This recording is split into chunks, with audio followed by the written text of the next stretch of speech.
Let's have a conversation about Eddie Van Halen and his use of symmetrical fingerings.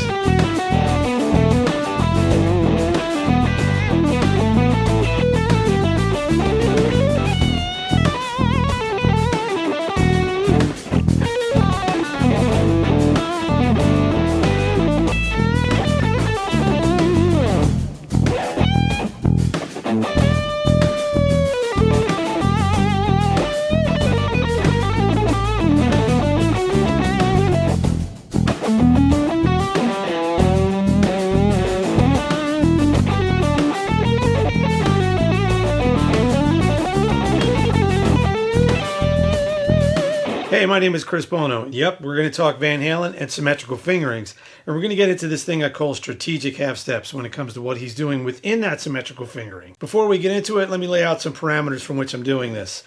I'm going to play everything in E minor. I'm playing over a track in E minor that was produced by Steve Jenkins, fellow TrueFire artist and good friend of mine. That track is heard in my Guitar Heroes course here at TrueFire, where I outlined 5 of my guitar heroes, one being Edward, aka Ludwig. While I'm going to show you the infamous Van Halen scale, there's a couple more things to stem off of that. This was discovered through much research on my part, starting all the way from when I was sitting on the edge of a bed at 12 years old, and then also taking some time to do some research on this. So I went and dug into all my old transcription books of Van Halen stuff and went digging to see where this thing actually exists, because there's some urban myths about it, and we're going to dispel it, or I'm going to dispel one or all of them as best I can. As I get further into this, if you start thinking of another player, namely Alan Holdsworth, you would be absolutely correct. Eddie and Alan had a great relationship, one that definitely benefited each other. Edward picked up some new tricks, that's for sure, or expanded on the tricks he was already doing. And Alan, well, he got a deal with Warner Brothers, and that led to the Road Games EP, which got a Grammy nomination. But either way, both of them pushed each other's boundaries as if they needed to be pushed or even could be, but somehow they found a way to inspire each other to go even further. Wow. So here's the deal. Symmetrical fingerings, what are those? Well, the word symmetry means equal parts. In terms of music, specifically to the guitar, this pertains to fingerings. Sometimes it gets to be a theoretical thing.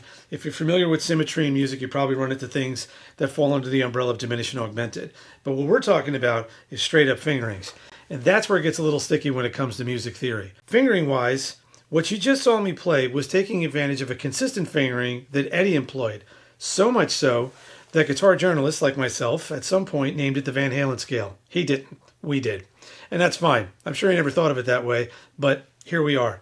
So the Van Halen scale is primarily made up of consistent intervals played across 6 strings. Sorta. We'll get to that in a second. The interval order is half steps and whole steps, low to high, each string. So what would be happening is this.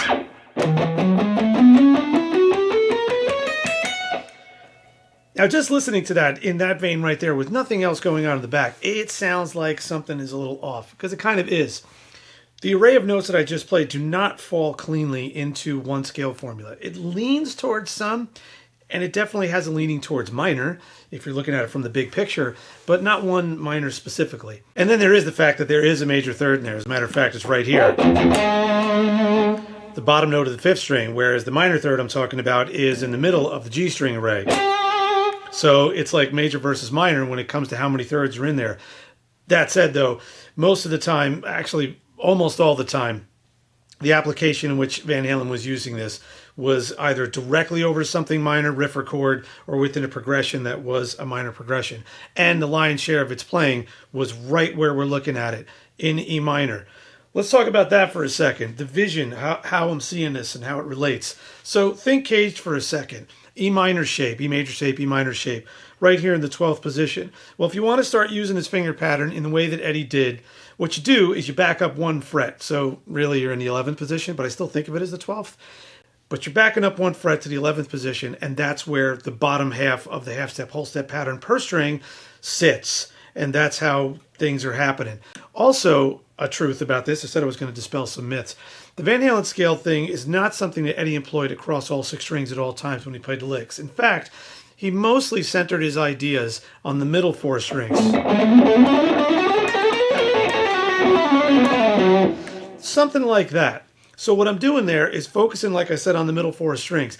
And I'm kind of avoiding 2 notes even within that region. And that is the lowest note of the 5th string, the major 3rd, and the highest note of the B string, which is just a 6. That's kind of a nothing burger note. So it really happens here. And maybe that hammer-on pull-off at the end. But it really is the lion's share falls into this stuff right before I got to that hammer-on pull-off that involves the major 3rd. That's where the action sits. That's where it lives. That's where it's happening. Do the research, and I promise you're going to uncover that. And if you're a tablature guy and you don't read music at all, just look for 11s, 12s, and 14s, and you'll see that they're in the middle 4 strings, and you'll see a bunch of consistent things that happen. And here's the stuff that you want to take away from that. The most important, well, not the most important, but a way to get it going, a very effective approach to it is what Eddie did, and that is this. This is a cool pattern. So what I'm doing is the highest note, thinking of adjacent string pairs, I play a hammer-on pull-off. Then I come back to the lower adjacent string with my 4th finger and immediately go back to the high one. Then immediately come back to the lower one and play 2 and 4. And I keep doing that.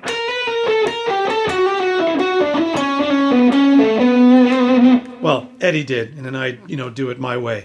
As a matter of fact, about that whole my way thing and taking this stuff and making it sound like you, everything you're seeing here and here and here, I purposely tried to stay out of the Van Halen ecosphere.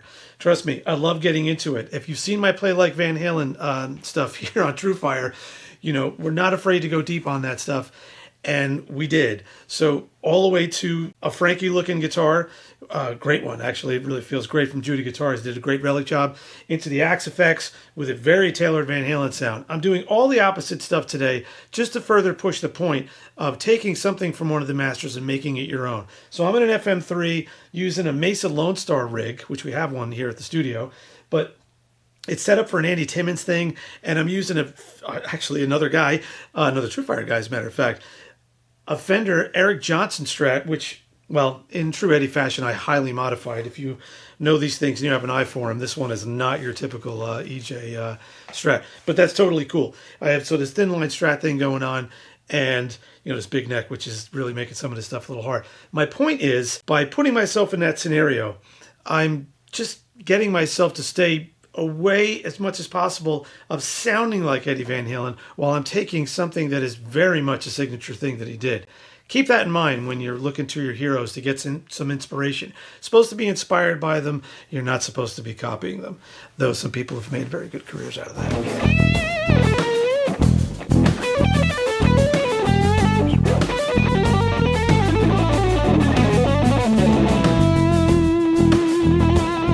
So keeping this going and also looking at what just happened, we can get into this strategic half-step thing.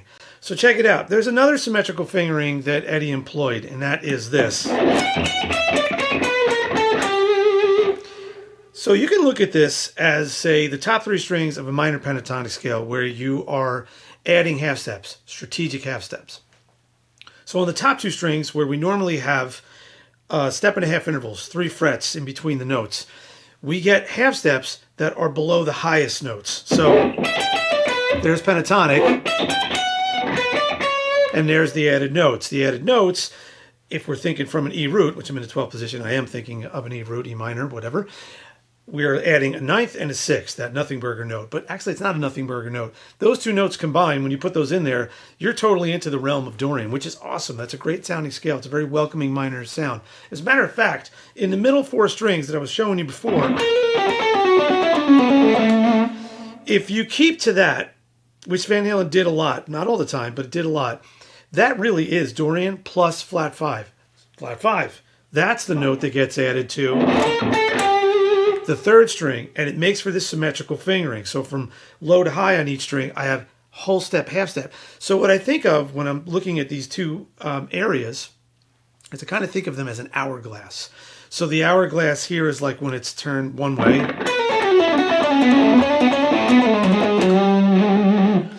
And then when I look at it over here, I'm playing over here, it's like you flipped over the hourglass, meaning the half steps went to the higher part. And one other thing that I included in that lick I was just playing before is this. It's just something off the top of my head, he does this lick that incorporates this extra note in Feel Your Love Tonight. So that extra note there is actually a unison note, or as my buddy Rusty Cooley calls it, a clone tone. And he might not be the only one who calls it that, but it's still a cool name. Anyway, that's thrown in there in addition to, you know, coming off of these ideas. Hey, I hope you're digging this lesson on Eddie Van Halen's approach to symmetrical fingerings. Of course, there's so many things that Eddie's all about, and I would be happy to go over that stuff with you. So down in the comments below, let me know if there's other stuff about Eddie's playing that you want me to get into, or any other guitar hero for that matter. This is where you can let us know down there. And while you're at it, like the video and subscribe to the channel if you haven't already. All right, let's get back to it. So, you have two realms, or two, what's this, Dungeons and Dragons? You have these two areas of symmetrical fingerings. Hourglass thing, if that works for you, whatever the case may be. Top 3 strings gets this whole step, half step thing. Middle 4 strings gets this, you know, the half step, whole step thing. Really the main area where he does the quote unquote Van Halen scale. And then there is some other things happening, or that could happen. And this is where I started to take things and make them my own. So what if I take advantage, or look at like, hey, if I can have a whole step, half step thing here, and then this half step, whole step thing, isn't some of this stuff like related octave-wise? Sure is. So what if I take this vision and put it down here below the Van Halen scale?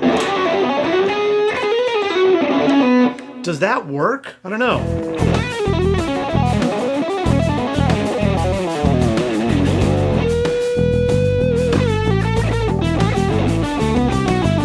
So it's fair to say yes. So what I'm doing here is taking advantage of whole step, half step symmetrical patterns that are an octave below the ones we just talked about. Now I take the top 2 strings of what I just played, and then I keep going, or actually, honestly, I shift it down an octave again, but not before making use of half step, whole step on the 2nd string. Now there's some dangerous notes over there, namely the major third that's sitting right there. But first of all, mixing major and minor thirds is that's an everyday occurrence. Usually it gets done over major chords, where the minor is the, you know, the cool tension note. But you can absolutely reverse the script on that, and in a minor situation, bring in the major third. Just be careful where you resolve. And about that, I believe I mentioned it before, and I'm definitely mentioning it now. And that is, when you're playing stuff like this, you're leaning on the outside a little bit. You're teetering with things that are considered playing outside. You're introducing tension. Tension needs release. It needs a resolution. It needs a home. As you're playing these licks, think of it, envision it, see where you are going to land.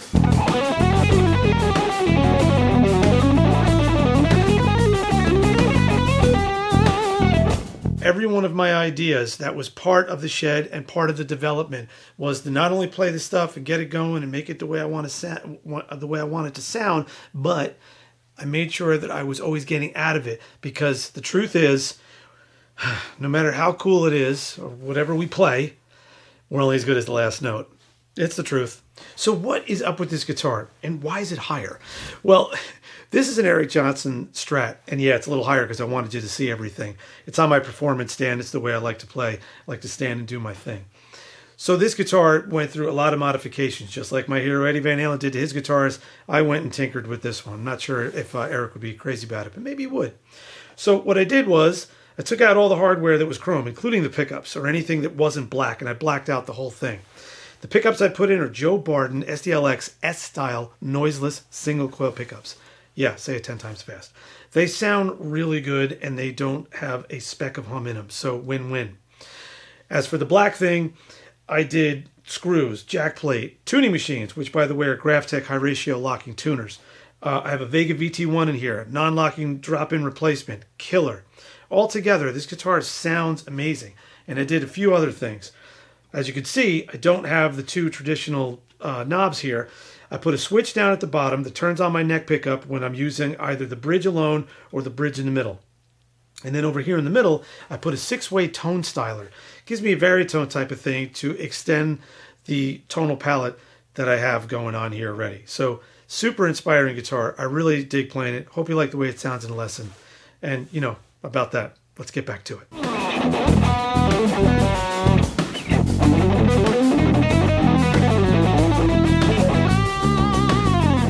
So if you're wondering if you can move or do other things with the half-step, whole-step thing, I just answered your question. So what I did was I shifted the half-step, whole-step pattern, not so much where Eddie did it, but now we're kind of into the place where I took it to make it my own. But I took the half-step, whole-step thing and brought it down here to the 5th position. I say 5th position because I'm thinking of the same sort of -1 thing that I was doing here in the 12th position. So remember that E minor shape, but I'm really basing things off of the 11th fret. Well, down here in the 5th position, I'm basing things, or at least the start of the half-step, whole-step pattern, off the 4th fret.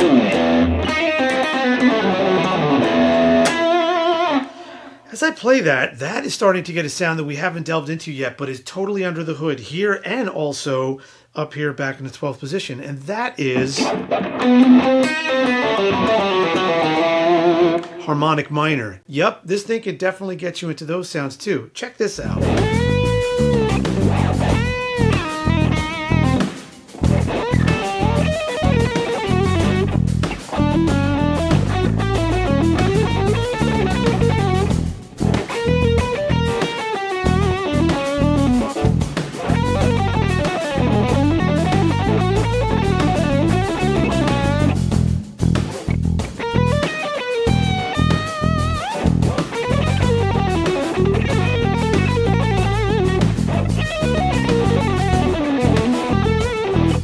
So at this point, it's safe to say I'm straying further and further away from the Van Halen sound of these symmetrical fingerings and making them more my own. And one of the intentions was to get this harmonic minor thing. Now what that means is two things. First, harmonic minor's star of the show note is the major 7. It's not the sharp 7. It's the major 7. So against an E root, that's a D sharp. And that is on that high E string as well as the low E string in the 11th fret, that -1 vision thing I was talking about before. But Eddie almost never played that note on the low E string, but on the high E string, every once in a while he did it, but he never did it like this. And that's cool. This is the way that I'm doing it. And I also got those sounds by taking the whole step thing, sort of the Van Halen scale thing, and pushing it down to somewhere else to fit more comfortably into the sound I was going for. So you just heard me play a bunch of things. Now the other thing when it comes to harmonic minor is with that major 7, that creates a major third between the major 7 of wherever you are, in this case it's D sharp in an E root, and the minor third, in this case a G. That is a major third. When you start to incorporate those sounds, or that interval, and you put a half step above the lowest note, that's this, what you're doing is creating that sequence of notes. Half step to a step and a half.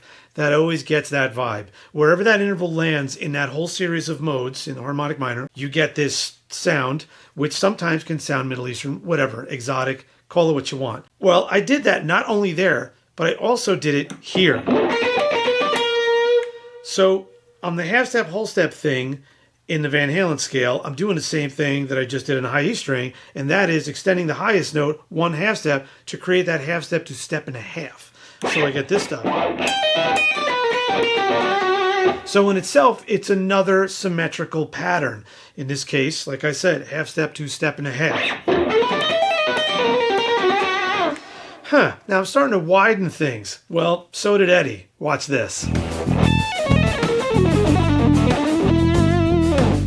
Now we're getting into that Holdsworth relationship thing. What you just saw me play was sequences of minor thirds per string. Yes, that is a diminished triad arpeggio, so you could think of it that way too, a single string arpeggio. And actually, Eddie did sometimes move the highest note up another half step, making step and a half to 2 whole steps. That's a minor arpeggio on a single string. But right now we're sticking with the step and a half to step and a half thing, and that's what I was just playing, which is super fun. Now, in terms of that being any sort of scale, taking it across 6 strings, forget it. Not even. It's total crazy town. And that is totally okay too, because this is the ultimate sense of chaos, which of course needs to be resolved. So the way that I organize that stuff for me to do that, and you could do this however you want. You could basically play this anywhere you want. But what I like to do is put it in a position where the octave shapes that are on the 3rd and 1st string or 4th and 2nd string wherever the out for me, the main out, which in this case is E. Remember I said I'm always envisioning a root. I'm always envisioning a home. So I'm looking for the E's. So check these out. These two E's right here, they're a step and a half apart, right? So I'm gonna set up my pattern to make sure that this E is on the high part of this 3-note per string pattern, and that this E is in the middle. Or it could be that could be the lowest and the next one could be the middle. But in the case of what was just happening before, that's what I was doing. So whatever activity I applied to that thing, that is the vision. I'm envisioning getting to there. You could take that to other spots where that happens, such as down here. Check this out.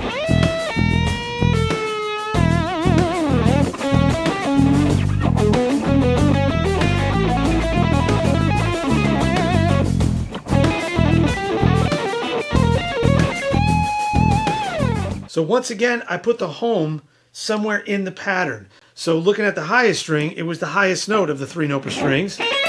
And then on the G string, I had it in the middle again. But there was something else going on there. I took the idea, this original idea, this more Holdsworth-esque idea, which speaking about, looking into Eddie's thing, he started doing stuff like this later, right around the time him and Holdsworth were spending some time with each other. And we got these awesome results, namely on 1984. If you look on within the solo sections of Girl Gone Bad and Drop Dead Legs, ooh, you get licks like that in there that are just some of his most outstanding stuff. So I always say the Fair Warning and Van Halen 2, and even Diver Down is some of my favorite playing, but 1984 is right there, and a lot of it is because of moments like this. Anyway, that idea that I had going on there that strayed away from the stretch of the 3-note per string thing, I started doing stuff like this.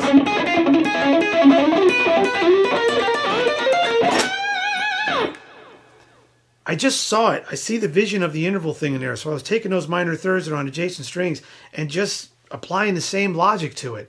Just being symmetrical and moving it around, creating tension, and make sure, like I just did, get out of it. So always envision your way out. You do that, and this stuff is super fun, and it's always going to be super awesome in your playing. And that wraps up our discussion about Eddie Van Halen and his use of symmetrical fingerings, as well as the strategic half-step thing I was trying to turn you on to. I hope you dug the lesson. Let us know down in the comments what you think, and also if you're thinking about some other stuff that you're not seeing us do, or you want me to expand on more things like this, put it down there, and we will get right on top of it.